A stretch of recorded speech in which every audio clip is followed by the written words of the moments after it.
Today marks 2 weeks since a devastating Hurricane Melissa hit Jamaica, and lately, social media has been echoing one message over and over: don't go. Here's why that narrative could be making this situation much worse. Let's take a look at this map that I've created. This is the actual situation in Jamaica in its tourism areas as of November 10, 2025. Yes, it's true that the South Coast, particularly Black River and parts of Elizabeth, in red there in the south, plus sections up north, Montego Bay, Falmouth, all of those areas were devastated, as well as some that are inland. Homes destroyed, infrastructure gone, tens of thousands of people displaced. Jamaica is still in a rescue phase in those places, and these communities desperately need help. It's true that parts of Western Jamaica, particularly the hardest hit areas, have compromised hospital and emergency services right now. But look also at the green zones. On the west, Negril Beach, many of its hotels, restaurants are open and welcoming people again. Ocho Rios hotels are open there too this month. Portland, Kingston, the entire east side of the island, open and fully functioning. People are actually going to work every day and living their normal lives, while the left side of the island is dealing with the recovery. So when people say, don't go to Jamaica, cancel your trip, you're treating the entire island as a disaster zone, which is incorrect. You're also economically punishing tourism workers who may be able to work in some of the areas that are open, but have lost their homes and need to get back on their feet as soon as possible. Imagine not having anything to hang on to.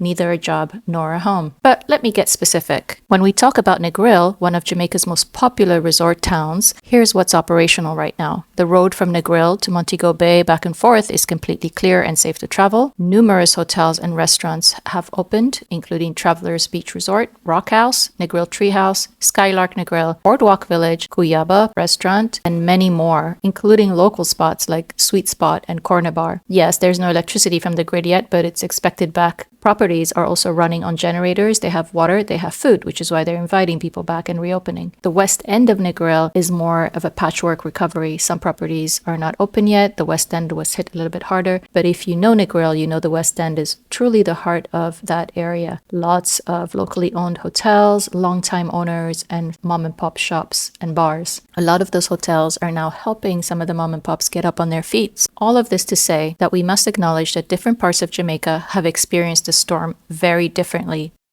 And that is not a bad thing. The ones that have recovered will help the others get up and running much faster. Tourism is Jamaica's economic backbone. It represents 30% of GDP. At least 20% of Jamaicans work in tourism. Right now, more than 2,000 of them in St. Ann Parish have lost their jobs because of all the all-inclusive resorts, including the Hyatt-owned ones, that have decided to close their doors until the end of January 2026. But in Negril, for example, there is a real chance to contribute to recovery by staying at many of these Jamaican-owned and locally run properties. So let's take, for example, Travelers Beach Resort in Negril. This is a place I've stayed at many times myself, even as a journalist. It is family-owned, Jamaican-owned, and this effort that they're doing is being replicated across dozens of other small properties in Negril, which means that when the storm passed, the owners at Travelers Beach Resort didn't wait for government aid. They didn't have time to set up a GoFundMe, went down the neighborhoods to see how their staff were doing, and then they bought building supplies and started restoring some of the roofs of their staff before they even asked to raise funds. Now they have a GoFundMe. Many others are also doing the same, housing workers, giving them a safe place to stay, and raising funds, as well as helping with the recovery. They know the area, they've lived there, and they care about the people. And they can only do this work if they have